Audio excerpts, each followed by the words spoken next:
안녕하세요. 저는 여러분들의 IB 이코노믹스를 책임질 그레이스 리, 한국 이름은 이가영 선생님입니다. 자, 여러분들에게 이 The Real Econ IB Economics 인트로 강의로 만나뵙게 돼서 굉장히 설레고 또 떨리는 마음으로 섰어요. 이 IB 이코노믹스 강의 같은 경우는 여러분들이 이제 IB 과정을 할 친구들이 이 강의를 이제 보겠죠. IB 과정, 2년 과정이 사실 되게 고생스럽고 힘든 그런 시간이더라고요. 쌤이 가르쳐 보면은. 그래서 쌤이 IB 학생들에게 가지는 그런 애정이 되게 각별해요. 쌤이 이제 만나는 모든 아이들에게 다 각별한 애정을 쏟지만 특히 이 IB 과정을 거치고 있는 친구들에게는 쌤이 더욱 많은 애정을 쏟게 되기 때문에 쌤이 이 IB 이코노믹스 강의를 이 마스터 프랩에서 The Real Econ 시리즈로 찍으면서 더 많은 애정을 쏟으면서 찍게 된 강의인 것 같아요. 그래서 이 강의를 소개해드릴 수 있는 이 첫 시간이 되어 너무 기쁘고, 그리고 여러분들에게 지금 이 인트로 과정에서 어떻게 IB 이코노믹스 과목 수강하면 되는지, 그리고 이 IB 이코노믹스의 특징, 그리고 IB 이코노믹스 과정을 이제 시작하는 여러분들에게 쌤이 좀 이제 희망을 주기 위해서 좀 인트로 강의를 준비해 보았습니다. 자, 쌤, 강의 제목은 방금 얘기한 것처럼 The Real Econ이죠. 자, 리얼이 노란색인 걸 보니 중요하다는 걸 알겠죠. 자, 리얼하다. 우리 이코노믹스라는 과목은 실생활에서 여러분들이 쉽게 접할 수 있는 정말 신문 기사, 뉴스 이런 것들로 굉장히 많이 접할 수 있는 되게 재밌는 과목이에요. 그래서 리얼한 경제 이야기를 통해서 여러분들의 점수도 리얼하게 실감나게 올라갈 수 있겠죠. 그런 의미에서 쌤의 강의 제목은 The Real Econ이고요. 자, 쌤의 강의 특징 좀 이야기해 줄 건데, 우리 IB 이코노믹스는 여러분들이 이제 공부를 하고 이제 에세이를 쓰고 시험을 봐보면 이제 알겠지만 이 탄탄한 기본 개념이 너무 중요해요. 왜냐면 여러분들이 이코노믹스 모든 에세이를 쓸 때 항상 문제에서 주어진 그 이코노믹 텀스들을 항상 디파인하고 시작해야 되거든요. 그래서 쌤이 항상 여러분들에게 너무 강조하고 있어요. 탄탄한 기본 개념을 딱 베이스로 깔아야 된다. 그리고 거기에 이제 점점점 살을 붙여나가고 응용을 하고 이밸루에이션을 하고 하는 거죠. 그래서 탄탄한 기본 개념 너무 중요하다. 자, 이거에 초점을 맞춰서 쌤이 교재안을 만들었고요. 그리고 IB 패스트 페이퍼랑 그리고 이번에 바뀐 뉴 실러버스를 쌤이 완벽하게 분석했죠. 이제 패스트 페이퍼가 당연히 중요한 할 수밖에 없는 거는 패스트 페이퍼에서 많이 낸 개념은 당연히 여러분들이 강조하고 집중해서 잘 봐야 되겠죠. 그래서 쌤이 그런 이야기들을 수업 중간중간에도 해줄 거고, 그리고 또 뉴 실러버스 이번에 바뀌었죠. 옛날 실러버스와 이번에 새로 바뀐 실러버스와의 그 차이에서 이번에 바뀐 실러버스가 어디에 집중해서 여러분들에게 공부를 해라 라고 이야기를 하는구나. 쌤이 그런 부분들을 쏙쏙 골라서 강의 안에 중요하다. 그리고 쌤이 강의 중에도 중요하다 얘들아 이거 뉴 실러버스에서 이렇게 이야기했다 라고 이야기해 줄 거예요. 자, 그리고 real life example 이거 굉장히 중요해요. 그리고 또 summary for evaluation 이것도 굉장히 중요한 부분인데, 이제 이 real life example을 여러분들이 에세이에 쓰는 거, 그리고 특히 여러분들이 힘들어하는 이 evaluation 파트를 이 에세이에 잘 녹여내서 쓸 수 있는 게 여러분들이 고득점으로 가는 길에 가장 중요하더라고요. 이제 고득점이라 함은 IB 7점 만점에 보통 6점과 7점인데 이제 한국 학생들, 이제 한국에 있는 대부분의 국제학교, 외국인 학교, 외국에 있는 한국 친구들은 다 목표가 6점과 7점이에요. 그건 쌤이 당연히 알고 있어요. 쌤도 당연히 7점을 목표로 가르치고요. 그러다 보니까 이 real life example을 에세이에 쓰는 거, 그리고 이밸루에이션을 특히 고득점을 위해선 굉장히 중요한 파트거든요.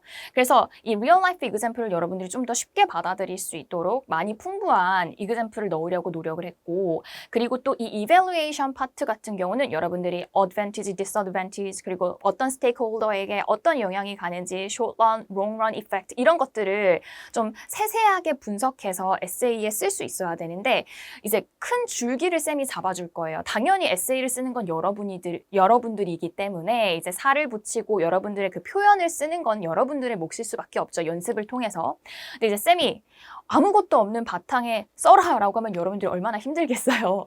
그래서 각 챕터에서 이밸루에이션 문제로 많이 나왔던 부분을 쌤이 서머리해서 이런 뼈대를 가지고 너네들이 이렇게 살을 붙여라 라는 어떤 핵심적인 그런 뼈가 되는 그러니까 뭐랄까 숲이 숲인 거죠. 그쵸? 여러분들이 이제 나무를 써야 된다면 쌤이 큰 이밸루에이션의 그 흐름을 잡을 수 있도록 굉장히 많이 애를 썼어요. 왜냐면 쌤이 실제로 IB 친구들을 가르치면은 쌤이 이밸루에이션 쓰는 거 너무 힘들어요. 뭘 써야 되는지 모르겠어요. 이런 이야기를 쌤이 너무 많이 피드백을 받기 때문에 그 부분에 굉장히 초점을 맞췄습니다.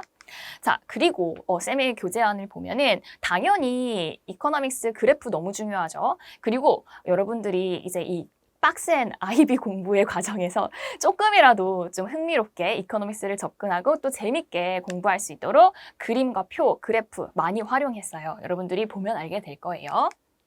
자, 이건 이제 IB 이코노믹스를 공부하는 여러분들의 큰 그림을 이제 쌤이 보여주는 건데 스텝 1, 2, 3, 4로 크게 나눠봤어요. 자, 지금 스텝 1에서 쌤이 계속 강조하죠. 너무 중요하다. 기본 개념 정확히 아는 거. 그래서 쌤은 이제 definition 노트, 자기만의 definition 노트를 만들어서 이 기본 개념을 확실하게 다져가라 라고 이야기를 해요. 어떤 챕터에 어떤 키 텀스들이 어떻게 define 되고 어떤 economic 텀스들을 사용하는지 그리고 그래프와 그림으로 여러분들이 확실하게 이해를 하고 그래프 같은 경우는 스스로 그려서 그 그래프에 대한 설명까지 정확히 써내려가는 것까지 연습이 되어야 되겠죠. 자, 쌤이 이제 개념 강의에서 이 스텝 1과 2가 정말 확실하게 잡혀질 수 있도록 굉장히 애를 써서 강의안을 만들었어요.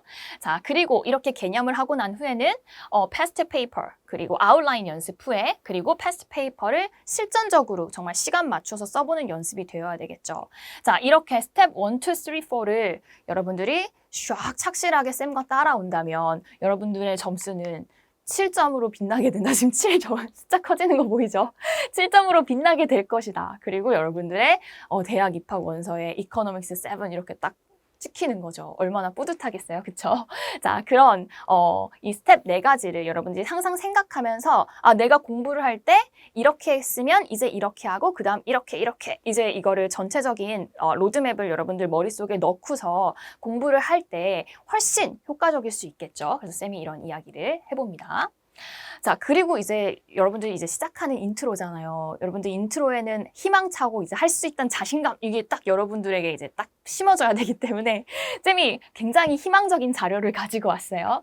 이건 이제 IB Economics Exam Result인데요. 이 Economics 같은 경우는 Individuals and Societies, 여기 이게 그룹 3에 들어있는 서브젝트예요. 근데 여러분들이 굉장히 관심 있어 하죠. 내가 7점과 6점을 받아야 되는데 지금 7점을 받아야 되는데 쌤, 저 받을 수 있겠죠? 받을 수 있겠죠? 저 열심히 하고 있어요. 막 이렇게 쌤한테 이야기하거든요, 여러분들이.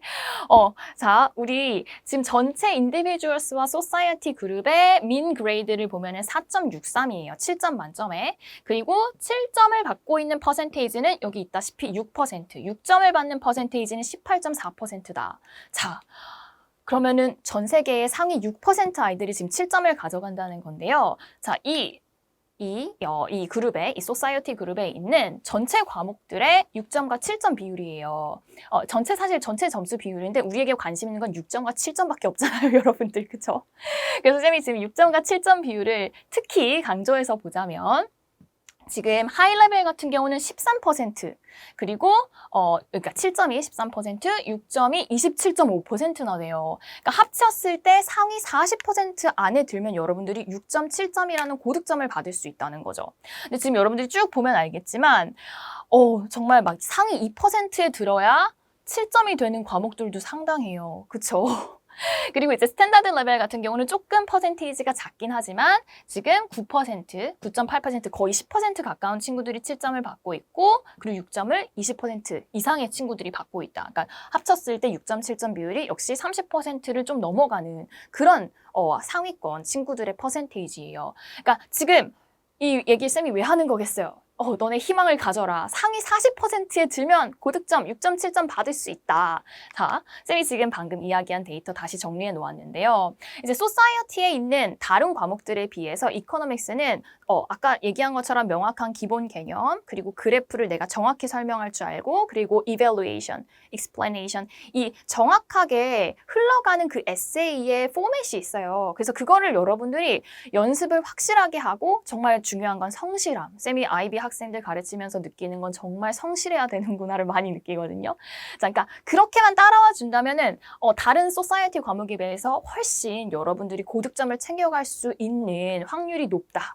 희망적이죠. 그쵸? 내가 전 세계 아이들의 40% 안에 들면 6.7점인데, 쌤 강의, 그레이스 쌤 강의 열심히 들어서 40% 안에는 들어야지 이런 마음 솔직히 가질 수 있잖아요. 그쵸?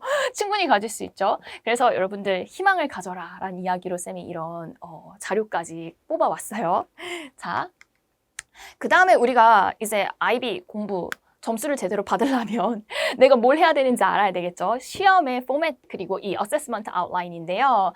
그 스탠다드 레벨과 하이 레벨로 나누어져 있죠. 쌤 강의도 스탠다드 레벨과 하이 레벨로 나누어져서 당연히 오픈되는데 이 스탠다드 레벨 같은 경우 그리고 하이 레벨 같은 경우 같이 포함되어 있는 시험은 페이퍼 1, 페이퍼 2 까지 그리고 IA도 같이 포함되어 있어요. 자, 근데 하이 레벨 같은 경우는 페이퍼 3에서 이제 계산 문제라고 하죠. 여러분들이 배웠던 공식이나 그런 계산 유형들을 가지고서 문제를 푸는 부분이에요. 자, 그래서 스탠다드 레벨과 하이 레벨의 차이 이렇게 시험 형식에 있고 또 티칭 아워스가 또 달라요. 하이 레벨이 티칭 아워스가 더 많고 그리고 배워야 되는 컨셉도 당연히 그래서 더 많겠죠. 그래서 여러분들이 이런 비교를 하고 내가 지금 하이 레벨이라면 페이퍼 3 연습하는 거 같이 필요하겠구나. 기억해야 되겠죠. 그리고 지금 IA 같은 경우도 쌤이 쌤 강의를 들으면서 당연히 시험도 대비해야 되지만 그리고 컨셉들도 당연히 이해하지만 이 IA 준비에도 많이 도움이 될 수 있도록 노력을 했어요. 이 IA 같은 경우는 여러분들이 정말 리얼 라이프 이그젬플을 극대화해서 에세이에다 풀어내는 건데 이제 여러분들이 아티클을 하나 선정해서 그 아티클을 내가 배운 이코노믹 시어리에 적용하는 거예요. 근데 이 IA를 잘 쓰려면은 사실 이거 다 연결되는 거긴 한데 이 리얼 라이프 이그젬플을 티오리로 얼마나 잘 풀어낼 수 있는가가 굉장히 중요한 핵심적인 키포인트가 되거든요. 자, 그래서 이 바뀐 실러버스에서도 이 리얼 라이프 이그젬플을 워낙 강조하고 있고 여러분들의 삶에서 이 리얼 라이프 이그젬플을 많이 찾을 수 있도록 공부를 하고 그리고 쌤 강의를 보면서도 저런 이그젬플들 있구나. 물론 쌤 강의의 이그젬플을 그대로 갖다 써야 되는 건 절대 아니에요. 근데 여러분들의 삶에서 찾으면 사실 더 좋아요. 그리고 가장 쌤 이제 강의가 찍혀지고 나서 여러분들이 이제 강의를 볼 때까지 사실 시간이 걸릴 수 있잖아요. 그래서 가장 최근에 이그젬플을 찾는 게 좋아요. 근데 어쨌든 쌤 강의에서 여러분들이 이 이그젬플들에 대한 좀 많은 이해와 많은 이렇게 뭐라 하죠? 습득? 습득이 될 수 있도록 쌤이 많이 강의안을 꾸렸습니다. 자, 그리고 쌤이 만든 교재의 반영 자료들이에요. 자, 일단 당연히 이번에 바뀐 셀러버스를 기준으로 했고 First Assessment 2022년 적용이고요. 그리고 IB Past Paper. 여러분들은 이제 공부를 사실 이코노믹스 하나만 하는 게 아니잖아요. 그래서 쌤이 연구를 하고 쌤이 있는 이유가 이 패스트 페이퍼 연구를 하고 어디서 많이 나오고 무엇이 강조점이고 여러분들이 뭐에 포커스를 해서 공부를 해야 될지를 이 패스트 페이퍼를 보는 게 너무 중요하거든요. 그래서 이 패스트 페이퍼 연구를 통해서 분석을 통해서 어디에 포커스를 맞춰라. 쌤이 그거를 철저하게 강의안에 반영했고 그리고 수업 때도 분명 이야기해 줄 거고요.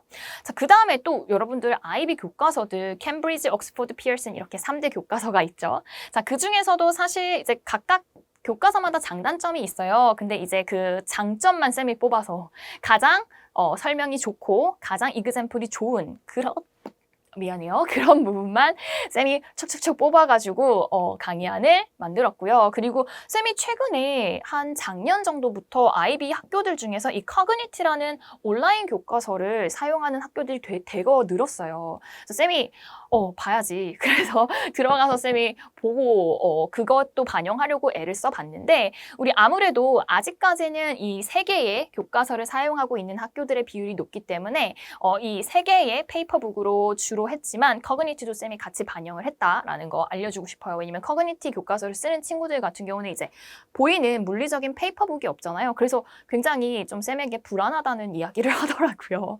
그럴 때 쌤의 강의안을 통해서 내가 온라인북으로 채울 수 없는 그런 부분들, 페이퍼북으로 채우고 싶은 부분들 쌤 강의안으로 채울 수 있겠죠. 그리고 이제 스터디 가이드 너쉘도 같이 참고했고요. 자, 전체적인 컨텐츠 오버뷰인데요. 우리 유닛 1, 2, 3, 4로 실러버스가 크게 나눠놨어요. 우리 유닛 1이 Introduction to Economics 그리고 유닛 2가 마이크로인데 쌤이 인트로 그리고 마이크로 같이 합쳐서 마이크로로 강의 오픈될 거고요. 그리고 매크로, 그 다음에 글로벌 이코노미 이렇게 있습니다. 자, 그 다음에 이제 여러분들에게 너무 중요한 부분이죠. 그래, IB는 뭐야? 그래, 할 수 있어. 이렇게 희망도 가졌는데 내가 그러면은 뭘 해야 되지? 좀 구체적인 여러분들의 계획 플랜이에요. 일단 너무 중요한 거는 학교 이제 학생들 여러분들 상황에 따라서 다를 수밖에 없겠지만 쌤은 되도록이면 예습해서 듣는 거를 추천해요. 학교에서 수업을 듣기 전에. 근데 그때 몰아서 들으면 절대 안 되고요. 나 지금 앞으로 다음 주에 여기 나갈 것 같아 라는 부분들을 딱딱딱 나누어서 듣는 거 너무 중요해요. 왜냐면 이거는 효율적인 면에서도 너무 중요한 부분이죠. 그리고 이렇게 정해진 분량을 나누어 들어야 여러분들이 예습과 복습이 철저히 될 수 있기 때문에 시험 앞두고 막 몰아듣고 이러다 보면은 힘들고 쌤도 이제 인강을 들어본 경험자로서 너무 그게 효과적이지 않더라고요. 그래서 나누어 듣는 거 너무 중요하다. 그리고 이제 이코노미스 같은 경우는 그래프를 통해서 여러분들이 에세이에 그래프를 그려주고 이거 이러이러한 explain, 이러이러한 포인트, 이러이러한 equilibrium을 지나 이런 거를 여러분들이 다 말을 해줘야 돼요. 그래서 열심히 손을 움직이면서 쌤이 그리고 있는 그래프를 같이 따라 그려야 된다. 굉장히 중요해요. 그리고 복습, 그리고 암기. 자, 여러분들 IB 시험은 만만한 시험이 절대 아니에요. 쌤이 막 여러분한테 6점, 7점 할 수 있어 희망을 줬지만 공부를 해야 그게 나오는 거거든요. 성실하게. 암기하는 게 왜 이렇게 중요하냐면 여러분들이 배웠어, 알았어. 그게 에세이에 나와야 돼요. 내가 표현을 해서 그걸 써야 돼요. 그래서 IB 시험이 다른 공부들에 비해서 점수가 올라가기도 그리고 받기도 사실 힘들다고 많이 이야기를 하죠. 여러분들이 그걸 쓸 수 있을 정도로 표현을 해서 나 확실히 이렇게 알고 있어요 라는 표현이 될 정도까지 암기가 되어야 돼요. 표현도 돼야 되고요.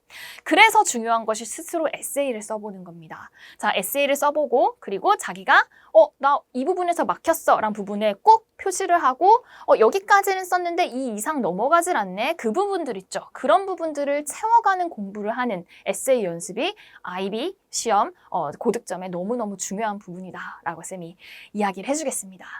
자, 이렇게 해서 쌤의 IB Economics The Real Econ 인트로 강의 소개를 좀 해보았는데 항상 새로운 시작은 설레이고 떨리고 그죠? 그리고 기쁜 마음이고 그런데 이 설레이고 떨리는 마음이 정말 IB 이 2년 과정 내내 이어지긴 정말 힘들어요. 쌤이 이제 여러분들과 IB를 이제 같이 시작을 하잖아요. 그러면은 야, 할 수 있어! 이러면서 같이 하다가 이제 물론 쌤과 같이 공부를 하면서 점수가 오르는 친구들 많이 있죠. 근데 이제 너무 그 과정이 뭐랄까 고단해요. 이제 IB를 해보면 여러분들이 알 거예요. 왜냐면 쌤도 이렇게 같이 고생을 해주는데 여러분들은 얼마나 오죽하겠어요. 그쵸?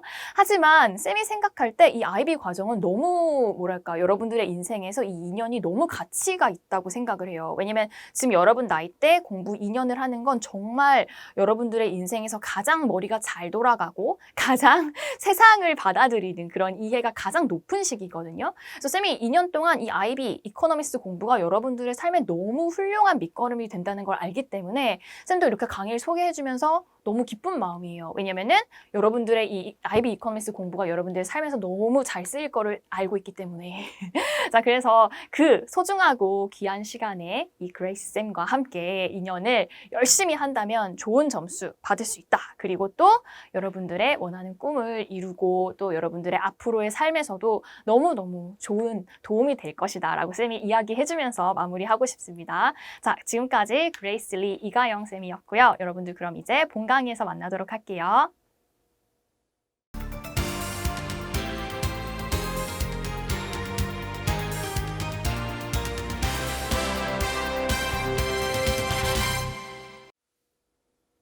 안녕하세요. 우리 지금 Unit 1 Introduction to Economics 같이 하고 있고요. 우리 세 번째 시간 What is Economics 같이 지나고 있어요. 자, 우리 이번에는 Production Possibility Curve 모델을 배울 거예요. 우리가 Economics는 사회과학이고 우리가 인간 삶에서 우리의 경제적인 삶에서 일어나고 있는 이 현상들을 과학적으로 체계적으로 분석하기 위해서 이 모델들을 사용해요. 그러니까 모델이나 theory를 만들어서 이때는 이러이러한 현상이 이러이러한 이론에 적용될 수 있구나를 보는 것인데 우리가 이 Production Possibility Curve라는 것이 바로 이 앞에서 우리가 배웠던 Scarcity, Choice, Opportunity, Cost, Efficiency 이런 이코노믹 개념들을 잘 보여줄 수 있는 심플 모델 중에 하나가 되겠다. 자, 우리 Production Possibility Curve는 쌤이 줄여서 PPC라고 주로 말할 거예요. 그래서 그냥 쌤이 이번 수업뿐만 아니라 다른 때도 PPC 커브에서 너네 이거 배웠잖아. 이렇게 얘기하면은 다 Production Possibility Curve를 얘기하는 것이다. 자, Production Possibility Curve는 이름에서 이게 뭔지 이미 알 수 있다. 생산 가능 곡선이죠. 그러니까 생산이 가능한 포인트들을 연결해서 만든 곡선이다. 이게 Production Possibility Curve예요. 자, 그래서 Production Possibility Curve는 무엇이다? It is a curve showing the maximum combinations of two types of output. Two types of output that can produce in an economy in a given time period. If all the resources in the economy are being used efficiently and state of technology is fixed. 지금 조건이 같이 달렸는데 우리가 limited resources 안에서 뭐 해야 돼?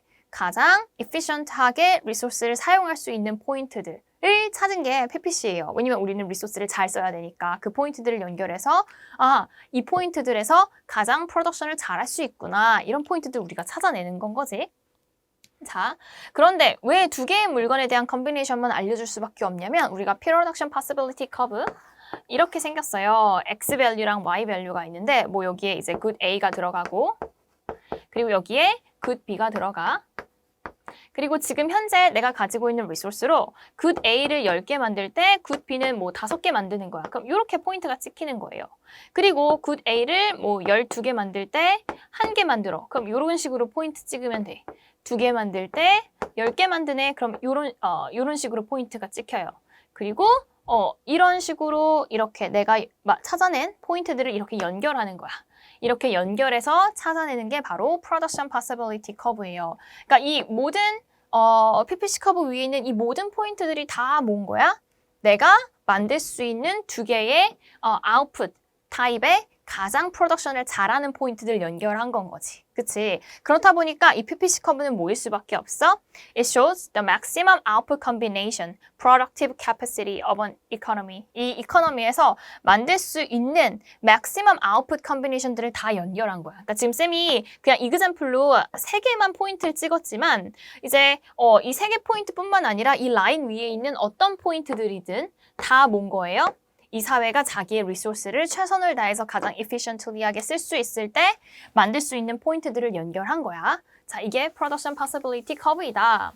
자, 근데 이 Production Possibility Curve 모델에 대해서 우리가 그림을 그릴 때 assumption이 필요해요. 자, 이 이코노미는 오직 두 개의 물건만 만들고 있다. 이게 첫 번째 assumption. 그 다음 두 번째 assumption. The current resources and state of technology are fixed. 우리가 상황을 고정한 상태에서 이 PPC 커브를 그려야 돼. 그러니까 지금 현재 테크놀로지와 지금 현재 리소스는 고정되어 있다. 그리고 중요한 assumption.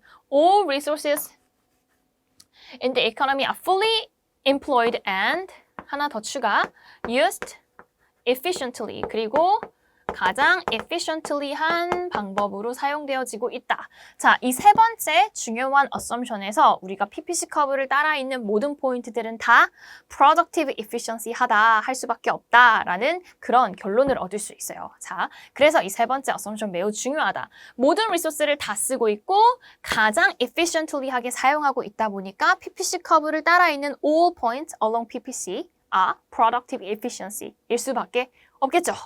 자, 이그젬플로 한번 봐보자. 자, 한 나라가 있어요. 그레이슬랜드가 있어. 자, 그레이슬랜드는 오직 두 개 물건만 만들 수 있대. 뭐? 머신하고 버터하고. 자, 그리고 그레이슬랜드는 모든 나라가 다 마찬가지겠지만 limited amount of land, labor, capital, limited resources를 가지고 있겠지. 자, 그래서 만약에 producers wish to increase production of butter from 80 to 100. 그럼 80에서 100로 이렇게 버터를 20개 늘리고 싶은 거야. 20개 버터를.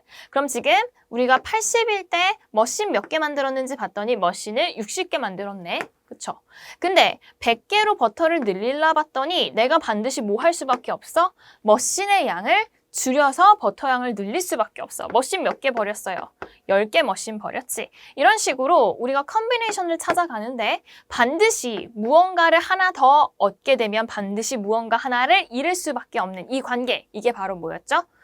이코노미스에서 서로 그 트레이드 오프, 서로 교환하는 익스체인지 관계가 있을 수밖에 없는 거. opportunity cost였지. 그래서 우리가 이렇게 PPC 커브를 그림으로써 뭘 할 수 있어? 아, 어떤 한 물건을 더 얻기 위해서 나는 I have to give up something, 뭔가를 잃어버릴 수밖에 없구나. 그게 바로 뭐구나? opportunity cost구나 라는 개념을 우리가 알 수 있다. 그래서 extra 20 벌어에 대한 opportunity cost는 10 machines가 되겠구나. 이렇게 여러분들 알 수 있겠죠. 자, 이런 식으로 포인트들을 찍어 나가서 다 연결한 게 바로 이 PPC 커브인 거예요. 그치? 그럼 만약에 거꾸로 B 포인트에서 A 포인트로 가려면 어떻게 되는 거예요? 내가 10 more machine을 얻기 위해서 이번에는 20개의 버터를 포기하는 건 거지. 그치? 그러니까 내가 가는 방향, 이 포인트들을 따라서 이 PPC 커브 위에서 포인트들이 왔다 갔다 움직이면서 만들어낼 수 있는 아웃풋 컨비네이션을 이 사회가 결정할 거 아니에요? 지금 자기 사회에 가장 필요한 그 컨비네이션 포인트를 찾아서 그때 잃는 쪽이 opportunity cost가 되겠지. 얻는 쪽, 이 게인을 위해서 얼만큼 러스를 하는지 찾으면 그게 opportunity cost가 된다. 자, 그러면은 한번 봐봐. 자, 이 나라에서 만들어내는 물건의 종류를 크게 두 가지만으로 딱 타입을 나눈다면 캐피털 굿과 컨슈머 굿으로 나눌 수가 있어요. 자, 캐피털 굿은 우리 지난 시간에 배웠던 그 프로덕션, factors of production에서 우리 캐피털 있었지. 캐피털은 우리가 머신이나 equipment처럼 man-made, 그 future production을 위한 그런 facilities들 을 우리가 캐피털 굿이라고 했어요. 그래서 퓨처 프로덕션을 위한 캐피털 굿. 이건 이제 우리가 공장이나 큰 회사 같은 데 가야 볼 수 있는 게 캐피털 굿이고 그것 말고 우리가 사서 쓰는 대부분의 모든 물건들은 다 컨슈머 굿이에요. 그래서 우리가 크게 이 나라에서 만들어지는 물건의 종류를 딱 두 가지로만 나눈다면 퓨처 프로덕션을 위한 머신, 이퀴먼트, 빌딩 같은 캐피털 굿 그리고 우리가 사서 다 쓰고 딱 버려버리는 컨슈머 굿 이렇게 타입을 나눌 수가 있는데 자 그런데 우리가 여기서 opportunity cost 한번 구해볼게. 자 지금 우리한테 어떤 상황을 줬어? 15 consumer goods.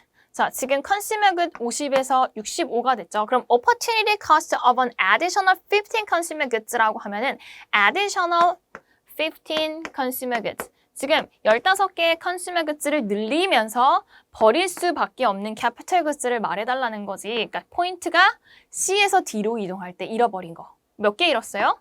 10개의 캐피털 굿즈를 잃었죠? 그러면은 10 캐피털 굿즈 잃었구나. 이렇게 써주면 되겠지? 별로 어렵지 않죠? 자, 그래서 포인트 C에서 D로 가면서 뭔가 컨비네이션의 이동을 통해서 잃는 게 있고 얻는 게 있구나. 바로 이 잃는 게 opportunity cost구나. 이렇게 PPC 커브는 그래서 우리에게 뭔가를 얻기 위해서 반드시 잃을 수밖에 없는 opportunity cost가 있다는 걸 알려주고 있군.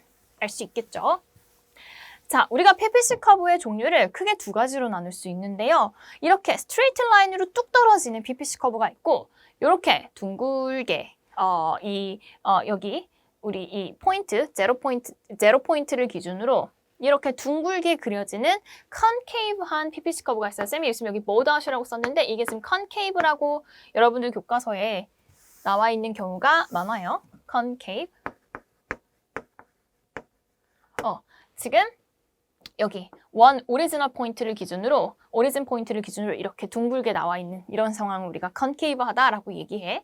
자, 그럼 스트레이트 PPC 커브의 특징은 뭐냐면 지금 쌤이 여기다가 슈즈하고 햇 넣어놨죠. 자, 햇과 슈즈의 교환 비율을 볼게. 슈즈를 몇 개씩 늘릴 때마다 5개씩 늘릴 때마다 내가 잃어야 하는 햇은 몇 개예요? 10개씩 따박따박 읽고 있지. 따박따박이란 말은 똑같이 따박따박 읽고 있다. 10개의 햇식을. 자, 그렇다면은 지금 스트레이트 PPC 커브일 때는 5개 슈즈. 안녕하세요. 우리 마이크로 이코노믹스의 두 번째 시간이고요. 챕터 2, 우리 디맨드 앤 서플라이에 이제 지난 시간에 디맨드를 했으니까 디맨드의 짝꿍인 서플라이를 같이 해보도록 할게요. 우리 디맨드에 대해서 지난 시간에 잘 이해했다면 사실 서플라이는 디맨드는 컨슈머 입장에서 생각을 했던 거였잖아요. 그러면 서플라이는 누구 입장에서 생각을 하면 돼요? 셀러. 그죠? 프로듀서 입장에서 생각을 하면 되겠죠. 그래서 우리가 서플라이에 대해서도 앞에서 디맨드에서 배웠던 거랑 굉장히 비슷한데 서플라이어들의 입장에서만 생각을 하면 되기 때문에 우리 서플라이, 디맨드를 잘 이해했다면 쉽게 이해할 수 있을 거예요. 지금 the law of supply, 그 다음에 supply curve 봐야 되고 그리고 각각 individual producer의 supply curve가 어떻게 마켓 서플라이가 되는지 그리고 이 supply curve를 shift 시키는 non-price determinants들 그리고 커브를 따라서 움직이는 포인트의 무브먼트가 있고 커브의 쉬프트가 있어요. 우리 이거 다 디맨드에서 했던 거죠. 그치? 디맨드가 서플라이로만 바뀌었다는 걸 알겠죠? 자, 서플라이는 뭐냐면 우리 디맨드는 뭘로 디파인 됐지? consumers들의 willingness to buy 그리고 ability to buy 였잖아요. 그러면 서플라이는 뭐겠어요? producer의 willing and able to supply at different prices in a given time period. 셀러들도 각각의 프라이스마다 자기가 팔고자 하는 그리고 팔 수 있는 양이 있겠지. 각각의 프라이스를 따라서. 근데 이 서플라이 같은 경우는 프라이스가 높으면 당연히 셀러들은 더 팔고 싶어 할 수밖에 없어요. 왜냐면 higher price는 뭘 의미해? 셀러들한테 더 내가 돈을 벌 수 있다라는 profit을 의미하죠. 그래서 higher price는 higher profit이기 때문에 당연히 뭐 할 수밖에 없어. 셀러들은 더 팔 수밖에 없죠. 높은 프라이스에선. 그래서 there is a positive relationship between the quantity of a good supplied and its price. 프라이스와 quantity supplied는 그래서 어떤 관계일 수밖에 없다? positive 관계일 수밖에 없다. 그래서 direct relationship이고 그래서 supply curve는 어떻게 생겼냐면 이렇게 upward slope로 생겼어요. 그러니까 price 올라가면 quantity supplied 당연히 올라가고 price 떨어지면 quantity supplied 당연히 떨어지고 같이 가는 거지 price랑 quantity supplied가. 자, 그러면은 우리 그림 그려볼게요. 이거 디맨드에서 했던 거랑 똑같지. 근데 뭘로 바뀌었어요? 여기가 quantity supplied로 바뀌었죠. 우리 이거 역시 초코밀크 마켓이고요. 프라이스를 1, 2, 3, 4, 5로 늘릴 때마다 quantity supplied도 몇씩 늘어나고 있어? 20씩 늘어나고 있지. 자, 그리드를 넣어보자. 1, 2, 3, 4, 5. 이렇게 1씩 프라이스 늘 때마다 우리가 quantity를 20, 40, 60, 80, 100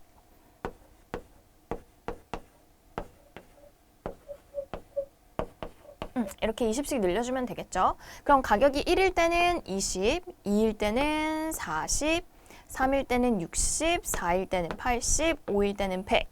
자, 그럼 이렇게 타고 쭉 올라가는 서플라이 커브를 그려봤더니 어떻게 생겼어? 업워드 슬로프로 생겼죠. 그치? 자, 얘도 마찬가지예요. 우리가 앞에서 디맨드 커브로 분석했던 것처럼 얘가 어떤 책은 이렇게 커브로 되어 있을 수도 있고 어떤 책은 이렇게 리니어 라인으로 됐을 수도 있는데 둘 다 상관없어요. 업워드 슬로프라는 것만 중요하기 때문에. 그럼 지금 여기 어때? 프라이스가 낮으니까 팔겠다는 사람도 적죠. 여러분들이 셀러라고 생각해 보세요. 여러분들이 뭐 치킨 사장님이야. 치킨 가게 사장님.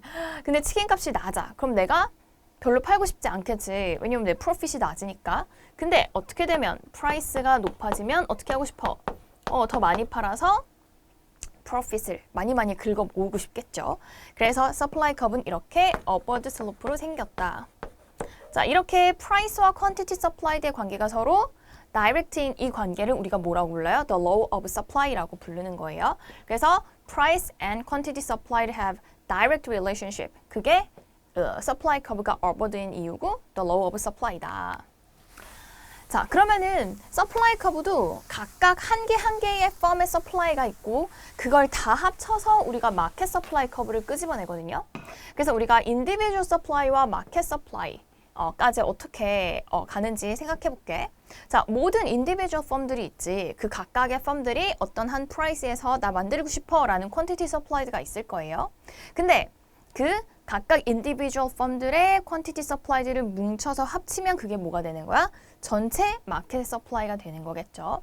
그래서 여기 지금 보면은 all individual firm의 서플라이드를 다 합쳐서 마켓 서플라이를 찾는다. 그리고 방금 쌤이 얘기한 것처럼 이 마켓 서플라이 커브는 the law of supply에 의해서 업워드 슬로프를 가진다. 방금 그렸죠. 그래서 firm A, B, C, D 여러 개의 펌들이 있다면 그 모든 펌들의 뭐를 합치는 거야? 현재의 퀀티티를 다 합쳐서 마켓 서플라이 커브를 찾아내면 돼요. 그러니까 예를 들어서 거기가 초콜릿바 마켓이다. 그러면은 각각 셀러들의 초콜릿 어떤 프라이스에서 각각 셀러들이 이만큼씩 초콜릿바를 팔고 싶다. 그 양들을 더하는 거지. 그러면은 한번 넣어볼게요. 이건 지금 초코밀크 마켓이 되었어. 자, supply curve. supply of firm A. firm A의 supply curve가 이렇게 supply of firm A 이렇게 넣어볼게. 그 다음에 또 supply curve from 이번엔 from B. 그리고 나서 이렇게 마켓 supply curve가 탄생하는 거거든요. 이건 마켓이니까 쌤이 supply for market M이라고 적어볼게. 자, 그러면은 쌤이 한 포인트를 한번 넣어볼게요. 프라이스가 2일 때를 한번 생각해보자. 자, 프라이스가 2일 때 firm A는 예를 들어 100개를 만들고 싶다고 했어. 그리고 firm B는 똑같이 프라이스가 2일 때 50개를 만들고 싶다고 했어. 또 다른 firm C, D가 있었다고 해볼게. 자, 똑같이 PQ 있을 때 firm C는 똑같이 $2에서 나는 200개 만들래 이렇게 얘기를 했어. 그리고 firm D도 한번 생각해 볼게. 이 마켓엔 firm이 A, B, C, D 이렇게 4개 있었다고 해볼게요. 그러면은 D firm은 똑같이 $2에서 나는 300개 만들래 이렇게 한 거야.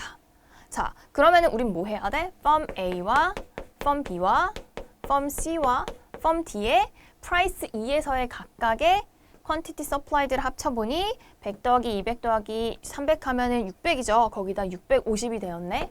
그러면은 650 이게 뭐가 되는 거예요? 마켓의 quantity supplied 되는 거겠지. 프라이스가 2일 때.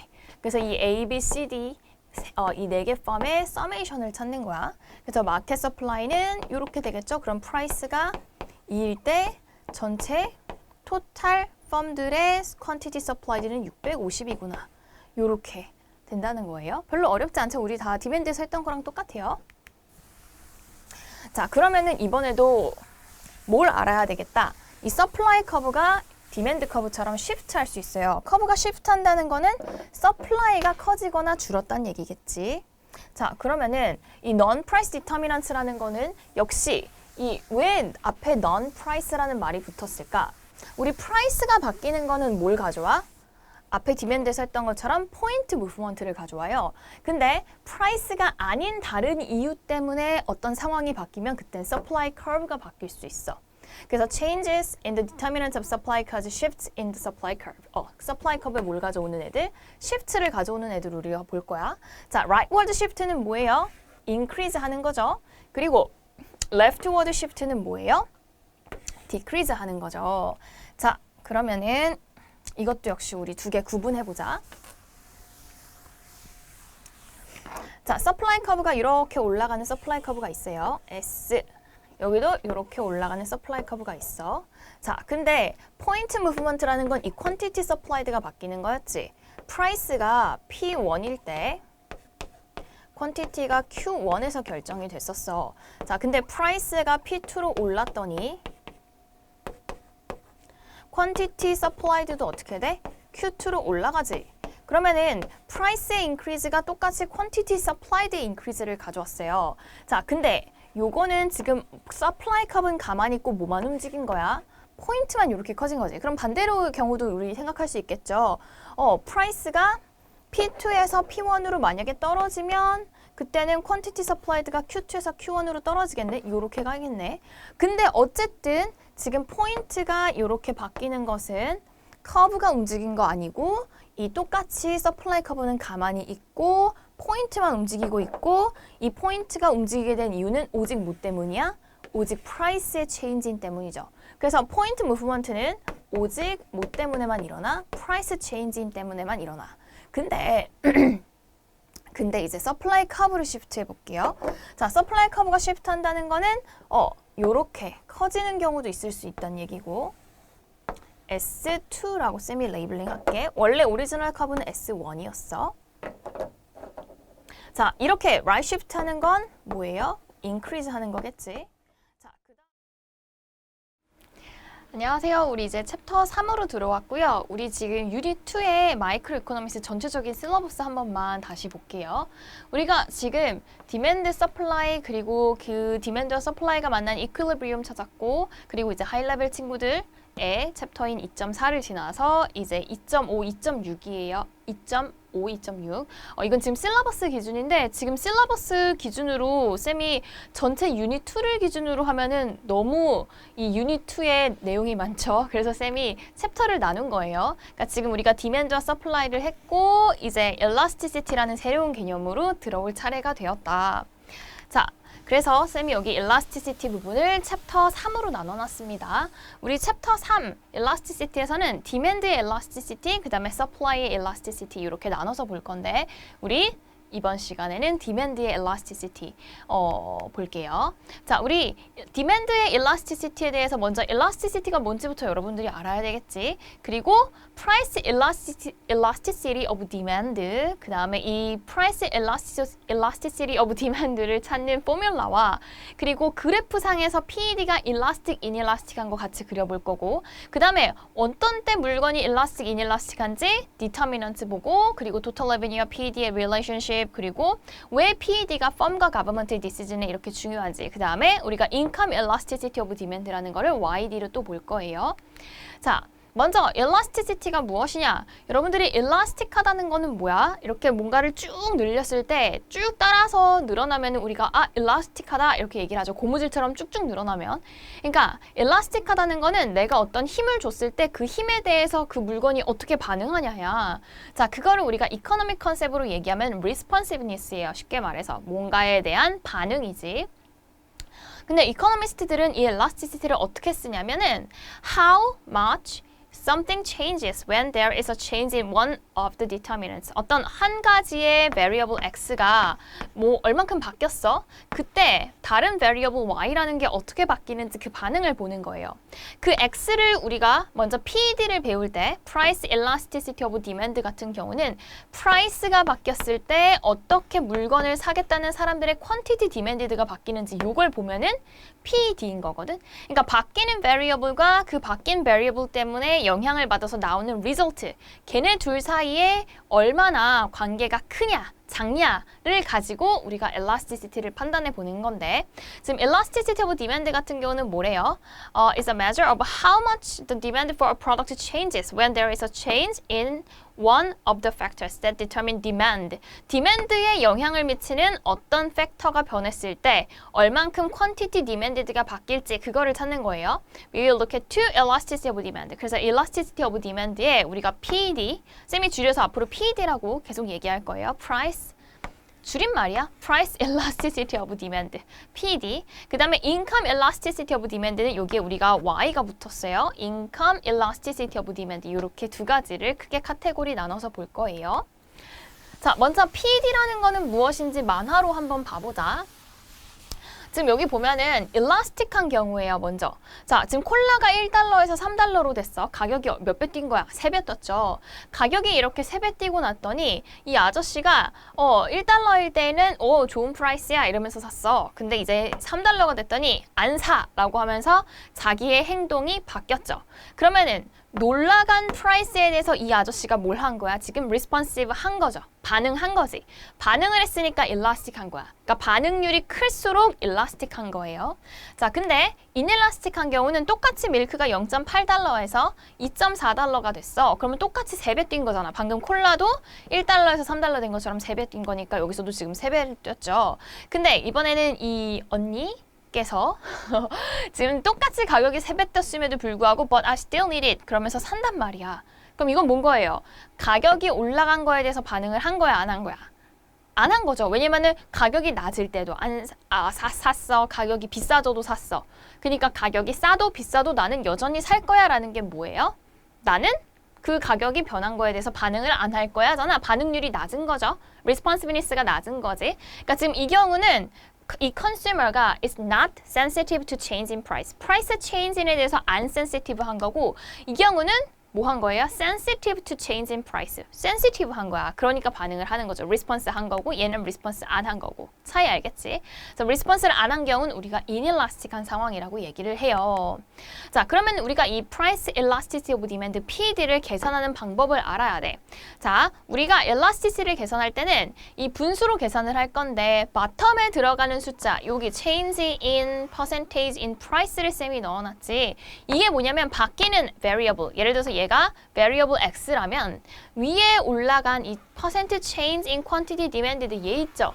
얘가 뭐예요? 얘가 variable y인 거야. 그러니까 x variable에 대해서 어떻게 y가 반응하느냐 요걸 보기 위해서 이런 포뮬라가 나오는 거지.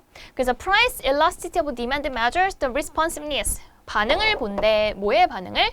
quantity demanded가 어떻게 바뀌는지 quantity demanded의 반응을 본데 그게 지금 탑에 올라간 거지. 뭐의 변화에 대해서? price의 변화에 대해서. 근데 이 변화를 어떻게 찾아? 우리 지금 퍼센테이지의 체인진으로 찾을 거예요. 그래서 얘를 쌤이 이제 수학식으로 간단하게는 퍼센트 체인지, 이거 세모가 델타잖아. 퍼센트 체인지 in price, 퍼센트 체인지 in quantity demanded. 이렇게 탑, 바텀에 각각 뭐가 들어가는지 보자. 자, 그러면은 프라이스가 변한 거에 비해서 quantity demanded가 많이 변하면 많이 변할수록 뭔 거예요? 가격에 대해서 컨슈머들이 많이 반응한 거지. 그래서 the greater this ratio, 이 레이쇼가 클수록 뭔 거야? The more sensitive consumers are to a change in price of product. 컨슈머들이 price change에 대해서 더 민감한 거야. 뭔 얘기인지 알겠죠? 바텀 넘버에 비해서 탑 넘버가 클수록 사람들이 가격에 대해서 크게 반응한 거니까. 뭔 얘기인지 알겠죠? 자, 그러면은 이렇게 example로 한번 봐보자. 자, 지금 첫 번째 example은 the price of a laptop computer increased by 10% and 20% decrease in quantity demanded. 여러분들 근데 우리가 디맨드 커브 어떻게 그렸냐면 여기 Q 있고 여기 P 있을 때 디맨드 커브는 이렇게 다운워드 슬로프였단 말이야. 그러니까 프라이스가 가는 방향과 퀀티티 디맨디드가 가는 방향은 무조건 서로 반대일 수밖에 없어. 프라이스가 P1에서 P2로 떨어지면 퀀티티 디맨디드는 Q1에서 Q2로 커졌죠. 그치? 그러니까 프라이스가 떨어지면은 퀀티티 디맨디드는 올라간단 말이야. 그러니까 우리가 지금 쌤이 아까 전에 PED는 어떻게 써줬어요? Change in quantity demanded over change in price의 둘 다 퍼센테이지였지. 어쨌든 프라이스가 떨어지면 퀀티티 디맨디드는 올라갈 수밖에 없고 프라이스가 올라가면 퀀티티 디맨디드는 떨어질 수밖에 없죠. 그래서 탑이랑 바텀 사인이 바텀이 네거티브면 탑은 포지티브, 바텀이 포지티브면 탑은 네거티브란 말이야. 그러면은 프랙션 전체는 당연히 뭐일 수밖에 없어? 네거티브일 수밖에 없죠. 그래서 지금 여기 보이는 것처럼 랩탑 컴퓨터 프라이스가 10% 오르면 quantity demanded for the 랩탑 컴퓨터는 20% 떨어져. 방향이 다르지? 얘도 마찬가지죠. 라이스 프라이스가 10% 오르면 quantity demanded 역시 떨어져. 만약에 반대로 프라이스가 10% 떨어졌다 그럼 퀀티티 디맨디드가 몇 퍼센트 올랐다 이렇게 나오겠죠. 얘도 마찬가지 이레이저의 프라이스가 10% 올랐더니 포지티브지 5% 떨어져. 그래서 항상 탑이랑 바텀 사인은 다르기 때문에 PED를 바로 calculate 해서 나오는 숫자는 무조건 네거티브가 될 수밖에 없어. 그래서 우리가 지금 price elasticity of demand PED를 calculation을 한 그 raw value 그 자체는 무조건 네거티브일 수밖에 없다는 거예요. 자, 근데 이제 이걸 우리가 absolute value를 씌울 건데 자, 왜 그런지는 뒤에서 얘기를 할게요. 어쨌든 PED를 막 계산했을 땐 네거티브 넘버가 나온다. 그럼 이건 지금 어떻게 돼? 바텀에 지금 퍼센트 체인지인을 바텀에 넣어야 되니까 10%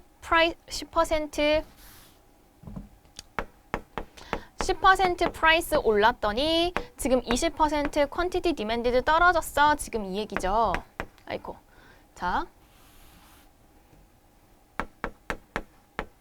그럼 이건 몇 나와요? 마이너스 2가 나오네. 자, 그 다음에 얘는 10% 라이스 가격 올랐더니 마이너스 10% 라이스 가격 떨어졌어. 마이너스 1 나오네. 얘는 어때? 이레이저 역시 10% 가격 올랐더니 지금 퀀티티 디맨디드 5% 떨어졌어. 지금 요게 얘기지. 그럼 이건 네거티브 0.5가 나오죠. 어쨌든 지금 쌤이 일부러 어썸션에 프라이스를 다 10% 똑같이 올렸어. 근데 그거에 대한 반응률을 봐봐. 지금 랩탑 컴퓨터 라이스 이레이저 순으로 점점점 반응률이 떨어지지. 이렇게 반응률이 커. 얘는 일라스틱한 거야. 탑 value가 더 크니까. 얘는 unit elastic이라고 해요. 얘는 우리가 inelastic이라고 해. 그래서 우리가 elasticity를 구분하는 기준을 1을 기준으로 할 건데 일단 계산하고 나온 PAD는 지금 보다시피 다 네거티브 밸류지. 안녕하세요. 우리 이제 마이크로 이코노믹스의 챕터 4로 들어왔어요. 사실 쌤이 챕터 4로 한 거는 실러버스 상관없이, 물론 실러버스의 순서를 따라 맞춘 거긴 하지만 쌤이 지금 중요한 개념이 새로 시작할 때마다 챕터를 바꿔서 여러분들한테 이야기하고 있거든요. 지금 우리가 지난 시간에 챕터 3이라고 쌤이 일라스티시티로 나누어서 설명을 해줬죠. 우리 챕터 3 일라스티시티가 끝나고 이제 챕터 4, government가 마이크로 이코노믹스에 어떻게 들어와서 어떤 폴리시를 쓸 수 있는지를 보려고 하거든요. 자, 이게 우리 새로운 2022년 새로운 실러버스를 따라서 쌤이 넣어놓은 컨텐츠인데요. 우리가 지금 2.1부터 2.4까지 요만큼 4개로 챕터 2를 배웠고 그 다음에 elasticity, demand elasticity, 그 다음에 elasticity of supply 이렇게 해가지고 우리가 챕터 3 배웠고 그 다음에 여기에요. 우리 role of government in microeconomics. 마이크로이코노믹스에서 government가 어떻게 들어와서 어떤 행동을 해서 이 마켓에 생긴 문제나 이 마켓을 위해서 어떻게 더 좋은 방향으로 가버먼트가 이끌어 가는지 그 부분을 하려고 하거든요.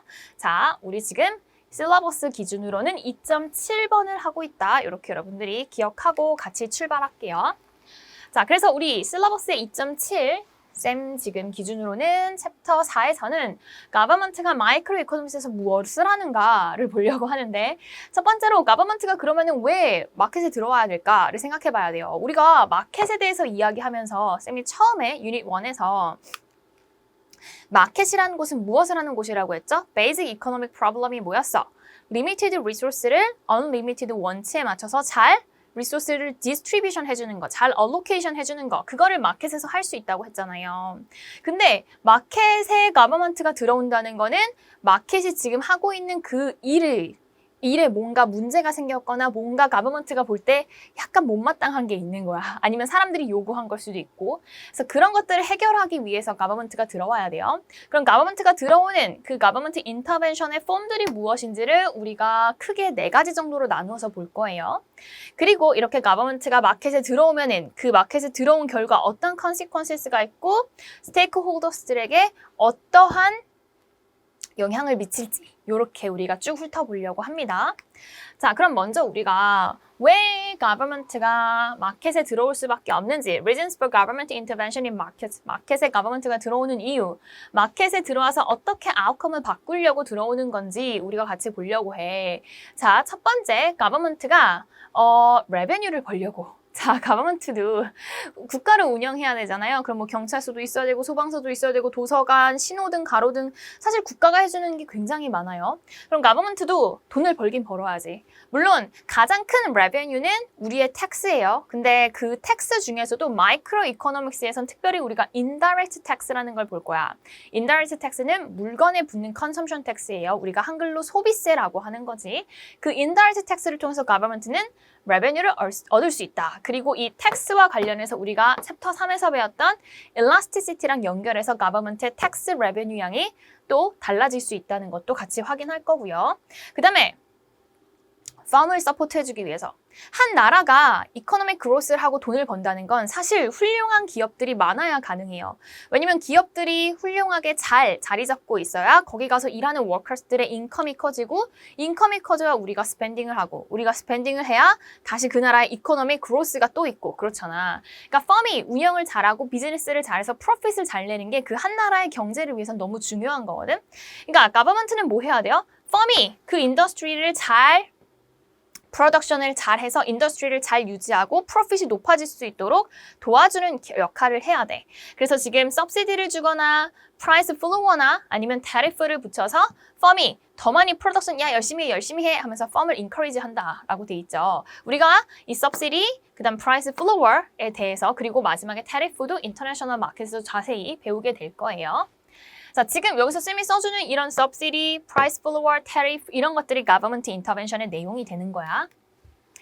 자, 그 다음에 또 support households on low incomes. 특히 government가 지켜주고 싶어 하는 사람들은 low income people이에요. 왜냐면은 부자들은 사실은 먹고 살기 편하잖아. 근데 low income people들 같은 경우는 자기들의 그 의식주, basic needs를 satisfy 할 수 없는 사람들, 그런 사람들은 government가 공익적인 이유로 social well-being, 이 나라의 전체 society를 위해서 그런 사람들을 지켜줘야 되겠지.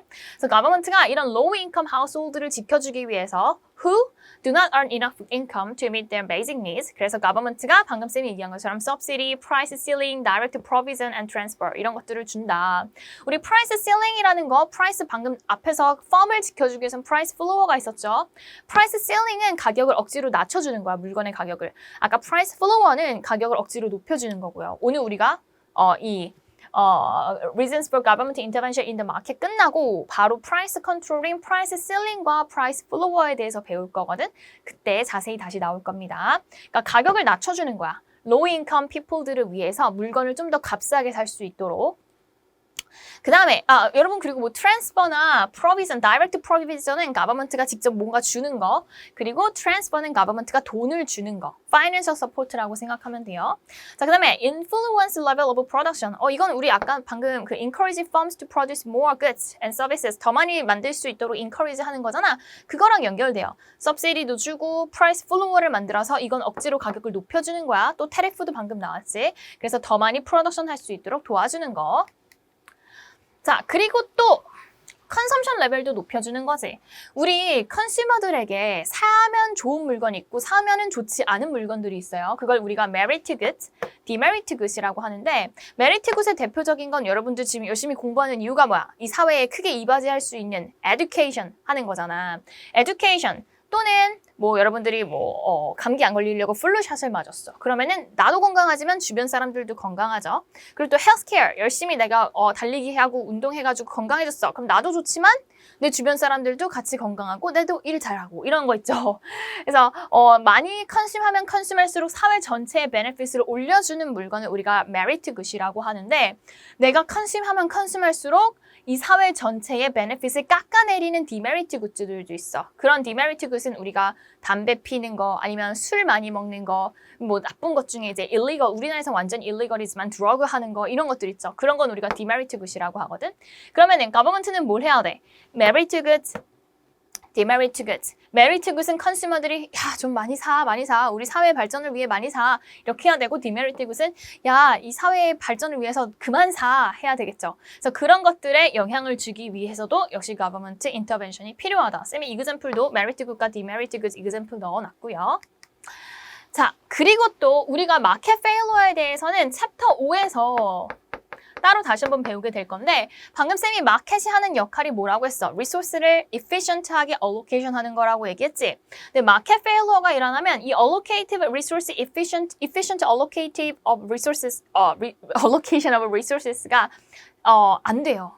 그게 마켓이 실패를 했다는 얘기거든? 그럼 마켓이 실패한 거에 대해서 government가 들어가서 뭘 해야 돼? 이 상황을 고쳐줘야 되겠지. 그래서 society가 원하는 desirable result가 나오도록 만들어주는 거, 그걸 market failure로 government가 합니다. 그 다음 promote equity. equity라는 거는 우리가 첫 번째 유닛에서 했었지. 평등.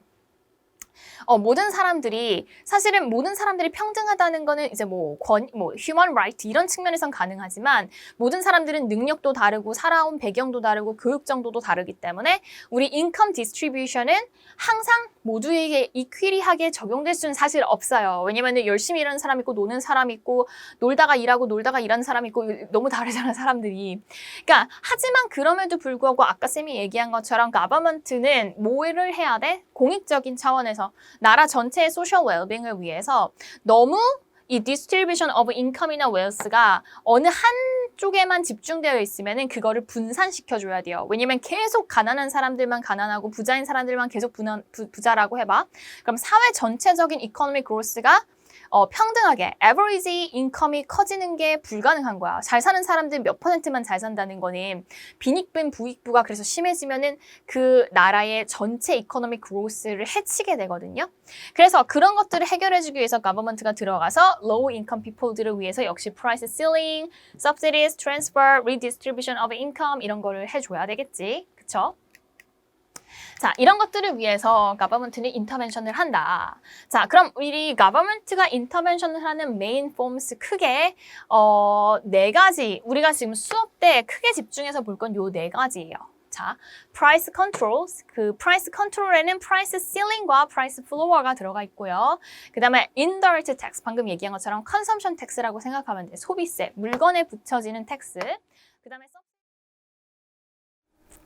안녕하세요. 우리 지금 유닛 2의 마이크로 이코노믹스 드디어 챕터 5로 들어왔어요. 우리 챕터 5에서는 마켓 페일러라는 중요한 컨셉을 배울 건데, 물론 우리가 지금까지 배운 게 다 너무 중요한 컨셉이었지만 이 챕터 5의 마켓 페일러 같은 경우는 여러분들이 특히 까다롭게 좀 잘 그리고 그래프 설명도 꼼꼼하게 잘 봐야 될 컨셉들도 많고, 그리고 또 마이크로 이코노믹스 전반적으로 봤을 때 스탠다드 레벨 친구들 같은 경우는 특히 가장 중요한 챕터가 될 예정이에요. 왜냐면은 여기에서 시험 기출도 많이 나오고, 또 여러분들이 이걸 통해서 마이크로 이코노믹스에서 생길 수밖에 없는 마켓의 failure, 말 그대로 시장의 실패죠. 시장의 실패에 대해서 배우면서 마이크로 이코노믹스에 대한 이해도가 훨씬 더 깊이 있고 풍부해지기 때문에 중요합니다. 우리 이 마켓 failure 중에서 externality 관련돼서 같이 볼게요.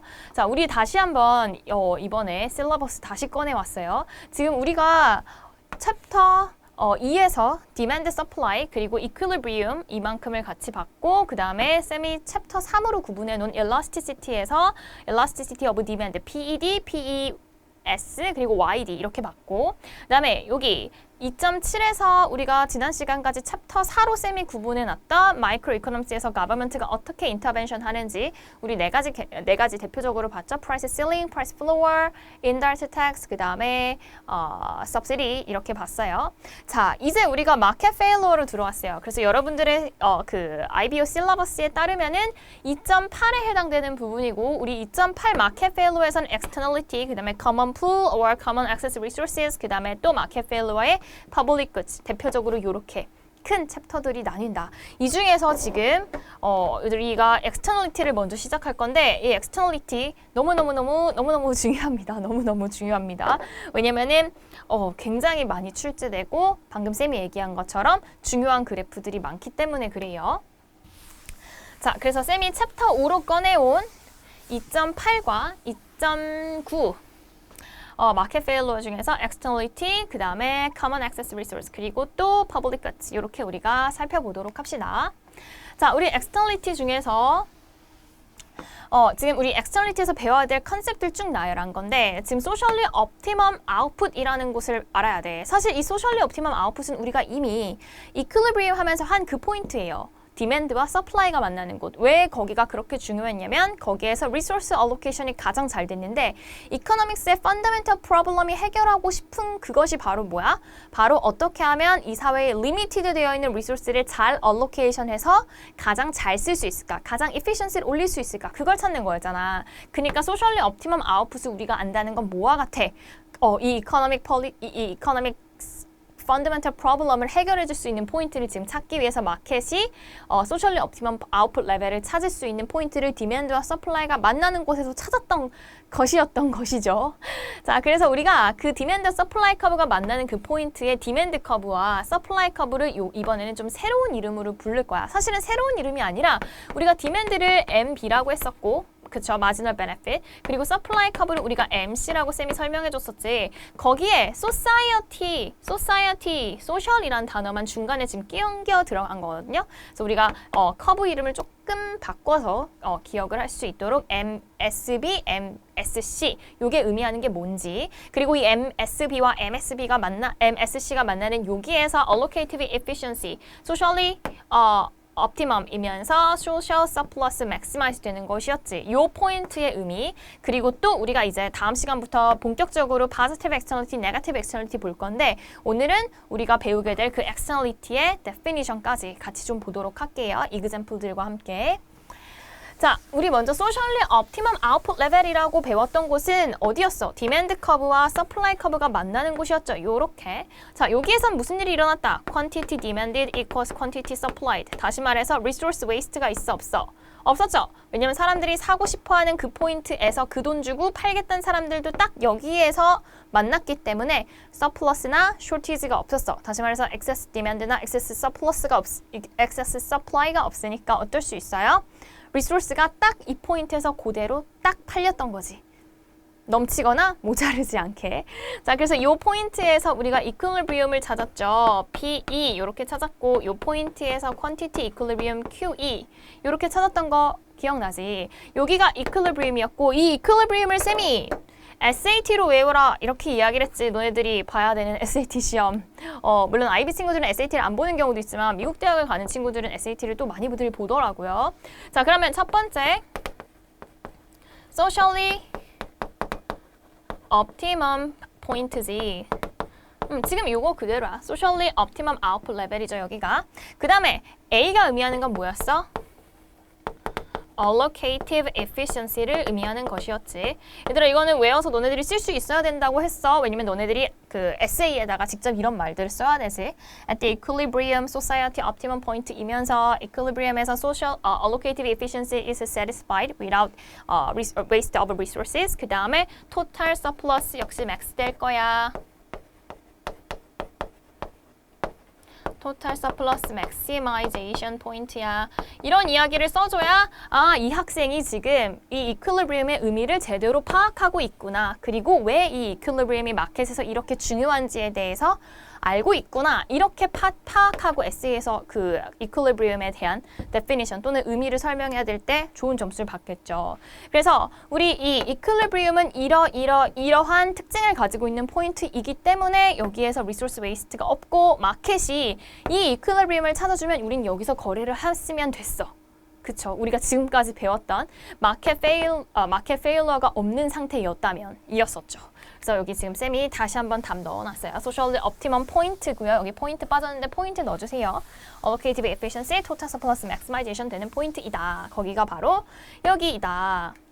자, 그런데 그러면은 이 socially optimum output level에 대한 의미 다시 한번 볼게.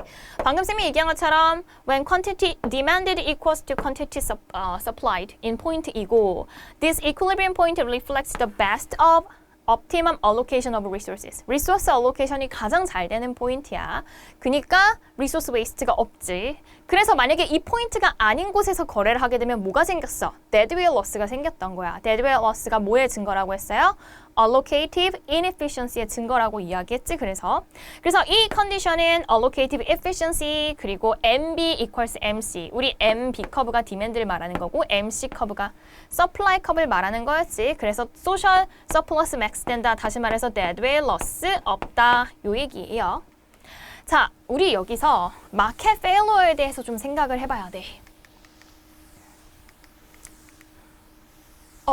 잠시만. 우리 지금 여기 한 슬라이드가 넘어가 버렸어. 자, 우리 이 equilibrium의 의미에 대해서 좀 알아봐야 되는 것 중에 이제 우리가 방금 쌤이 얘기한 것처럼 demand 커브는 MB 커브다. 그리고 supply 커브는 MC 커브다 라고 쌤이 이야기를 했는데 우리가 이 마켓의 demand 커브, 마켓의 supply 커브를 하나로만 봤죠. 그치? 근데 우리가 시장에서 이 마켓에서 사람들이 거래를 할 때 경제 주체 그러니까 거래를 하는 경제 주체가 있어. 근데 그 경제 주체에 각각의 individual consumers들, 나 자신이죠. 각각의 individual consumer들이 있고 사회 전체적으로 그 individual consumer들을 합친 social 컨슈머들이 있어.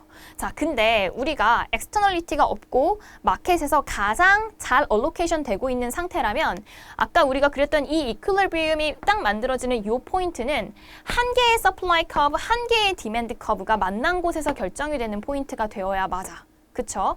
자, 그런데 그러니까 이 이퀄리브리움에서 지금 현재 마켓이 가장 잘 얼로케이션 하고 있다면 이 디맨드 커브도 한 개, 서플라이 커브도 한 개여야 맞거든. 그리고 그 디맨드 커브와 그 서플라이 커브는 소사이어티를 대표하는 소셜 커스트 커브 그리고 소셜 베네핏 커브가 되는 거야. 자, 그러니까 각각의 인디비주얼 컨슈머들의 그 베네핏이나 소사이어티 전체의 베네핏이나 똑같은 하나의 커브인 마지널 소사이어티의 베네핏이 되는 거고 또 MC 커브 같은 경우도 하나의 어떤 대표적인 한 펌의 그런 MC 커브가 곧 소사이어티 전부의 커스트 커브인 마지널 소사이어티 커스트 커브가 되는 건 거예요. 이런 식인 거거든. 자, 이거에 대해서는 우리가 다시 한번 뒤에서 한 번 더 나와. 자, 그런데 우리가 지금 이퀄리브리엄을 하나만 딱 이렇게 만들어서 소사이어티의 이퀄리브리엄 포인트가 딱 하나 나오고 거기서 allocative efficiency 포인트를 정할 수 있다면 그렇다면 우리가 서플라이 커브는 이렇게 MSC, Marginal Social Cost Curve라고 부를 거고요. 그리고 또 디맨드 커브가 뭐일 때? Social Benefit을 equivalent하게 마켓의 그 benefit과 society 전체의 benefit이 서로 갭 차이 없이 똑같다면 역시 우리는 디맨드 안녕하세요. 우리 지금 챕터 5의 마켓 페일러 같이 하고 있고요. 우리 지난 시간에 Common Pool Resources에 이어서 Public Goods에 대해서 같이 볼게요. 자, 우리 지금 마켓 페일러의 첫 번째 externality, positive, negative externality를 봤고 그 다음에 Common Pool Resources를 봤고 그리고 이제 Public Goods에 대한 컨셉으로 들어왔어요. 지금 Public Goods에서는 우리가 Public Goods의 중요한 특징으로 non-rivalrous 그리고 non-excludable한 특징을 보고 그리고 이 non-excludable한 특징 때문에 생길 수밖에 없는 이 free rider problem을 같이 볼 거예요. 그러면은 역시 마켓 페일러니까 퍼블릭 굿에서 생긴 그 문제를 government가 들어가서 해결해 줘야겠죠. 그래서 government intervention의 내용으로 direct provision과 그리고 contracting out of the private sector, private sector로 이 government가 이 퍼블릭 굿을 공급해 줘야 되는 부분을 private 섹터의 펌에게 그 컨트랙트를 함으로써 맡기게 되는 그런 과정이에요. 자, 그럼 먼저 우리 퍼블릭 굿의 특징들 보려고 자, 퍼블릭 굿의 이그젬플들을 같이 볼게요. 지금 퍼블릭 파크스인데 여러분들 많이 가봤죠? 그냥 우리 주변에 여기 서울에도 되게 많죠? 공원들. 이 공원들 다 뭐예요? 서울시에서 아니면은 대한민국 이제 정부에서 아니면은 그 구가 있죠? 뭐 강남구면 강남구, 뭐 강서구면 강서구 이런 구 같은 그 government가 만들어준 거니까 government가 supply 해준 거죠. 그 다음에 street light 가장 대표적인 public good이죠. 그 다음에 drainage systems 하수구 역시 중요한 public good일 거고 사실 뭐 경찰서, 소방서 뭐 다 퍼블릭 굿이에요. 퍼블릭 굿은 뭐 그냥 주변에 너무 많으니까 뭐 공공도서관부터 해가지고 그래서 이런 것들이 다 퍼블릭 굿인데 우리가 쉽게 생각해서 퍼블릭 굿은 국가가 만들어서 주는 거 그러니까 government supply라고 생각하는 게 일반적인 여러분들의 인식에 있을 텐데 사실 정확히 말하면 퍼블릭 굿은 어떤 특징을 가진 물건들을 말하냐면 non-rivalrous한 특징과 non-excludable한 특징을 가진 물건들이 바로 public good이에요. 우리가 지금 이 rivalrous, excludable한 특징을 가지고서 private good이라는 것과 그 다음에 common pool resources라는 걸 봤죠. 지금 private good 같은 경우는 우리가 그냥 일반적으로 마켓에 가서 사는 물건이지 이 rivalrous한 특징과 excludable한 특징 둘 다를 가지고 있었죠. 그리고 우리가 common access resources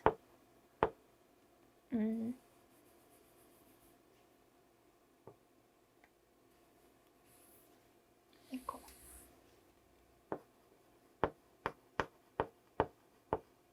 지금 common access resource 또는 common pool resources 같은 경우는 rivalrous 하긴 했죠. 왜냐면 내가 고기를 많이 잡아. 내가 목초에 풀을 많이 뜯겨.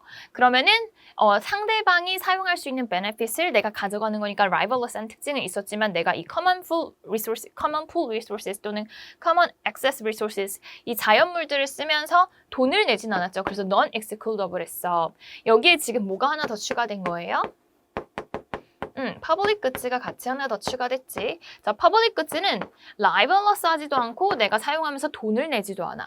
그래서 non-rivalrous 하면서 non-excludable이에요. 예를 들어서 우리 스트리트 라이트 한번 생각해보자. 그래서 이제 막 이렇게 빛이 나오고 있어요. 근데 쌤 혼자 걸으나?